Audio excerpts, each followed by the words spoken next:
নমস্কার বন্ধুরা, দেখুন মিক্সি বাটির বেস কত প্রকার হয় আপনাদের আমি দেখাচ্ছি, মোটামুটি দেখাচ্ছি, দেখে রাখুন, কাজে লাগবে। এই দেখুন, এটা হচ্ছে মহারাজার বেস। এই বেসটা সবচেয়ে বড় সাইজ, চওড়ার দিকে। আচ্ছা, এবার আপনাদের দেখাই। এই দেখুন, এই যে এটা দেখুন, এই স্ক্রুগুলো দেখুন, এটা স্ক্রুগুলো কাছাকাছি, এটা স্ক্রুগুলো দেখুন দূরে দূরে। হ্যালো, এইটা দেখুন বুশটা ছোট, এটার বুশ বড়। আচ্ছা, এই দেখুন, এটা ছোট বুশ, এটা বড় বুশ, তিন রকম হয়ে গেল কিন্তু এখানে। আচ্ছা, এইখানে দেখুন এই বাটির তলাটা আলাদা, আর এর থেকে এই দেখুন, এর থেকে এর কিন্তু চওড়া বেশি। আবার একই বাটিতে লাগবে এই দুটো তলা, কিন্তু দুরকম দেখতে। আচ্ছা, এটা দেখুন ফিলিপসের, ওপর নিচ সমান। এটা যেমন এরকম ওপর থেকে নিচ ঢাল হয়ে আছে, এটা কিন্তু ওপর নিচ সমান হয়ে আছে। এটা ফিলিপসে লাগবে। এখানে 6 থেকে 7 রকমের তলা এখানে আছে।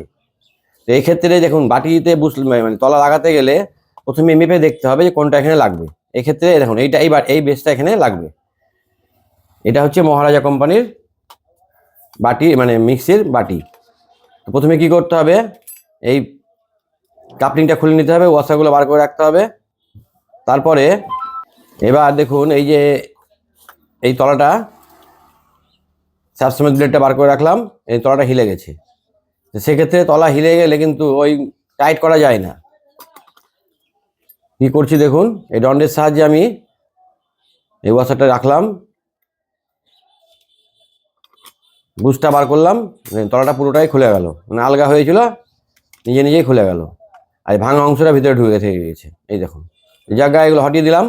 এবার আমি নতুন তলাটা বা নতুন বেসটা কীভাবে লাগাচ্ছি দেখুন। এটা মহারাজার বেস, কীভাবে লাগাতে হয় দেখুন। এইভাবে প্রথমে এই নতুন বেস থেকে এই নাটটা খুলে নিতে হবে। এটা পিতলের নাট।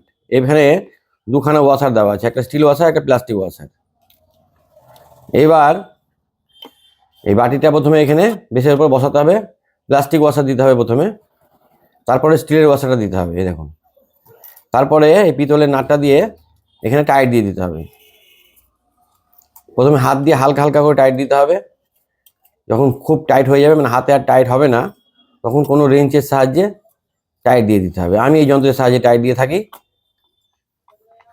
অন্যান্য রেঞ্জ দিয়েও টাইট দেওয়া যেতে পারে। টাইটটা যেন ভালো হয় সেভাবে এখানে টাইট দিয়ে দিতে হবে।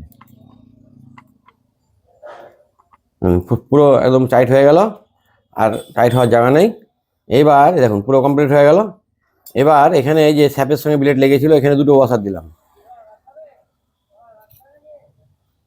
দুটো নতুন ওয়াসার দিলাম। দেওয়ার পরে এবার এখানে একটু নারকেল তেল দিলাম, দিয়ে এই স্যাপটা এই বুশের মধ্যে ভরে দিলাম। এই দেখুন, দেখুন একদম ফ্রি আছে কিন্তু। এই দেখুন, একদম ফ্রি আছে।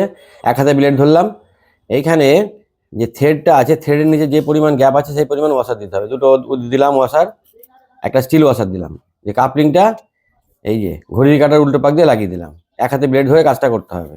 এই দেখুন, এইগুলো কিন্তু উল্টো পাকে লাগে, মানে ঘড়ির কাঁটার উল্টো পাকে এগুলো লাগবে, এটা মাথায় রাখতে হবে। তো যে বেস লাগানোর আগে বেসটা মেপে দেখতে হবে, যেটা লাগাতে হবে সেটা মেপে দেখতে হবে, যেটা এটা ম্যাচিং করছে কিনা, কোনটার বুশ পাত ছোট আছে, কোনটার স্ক্রু দূরে।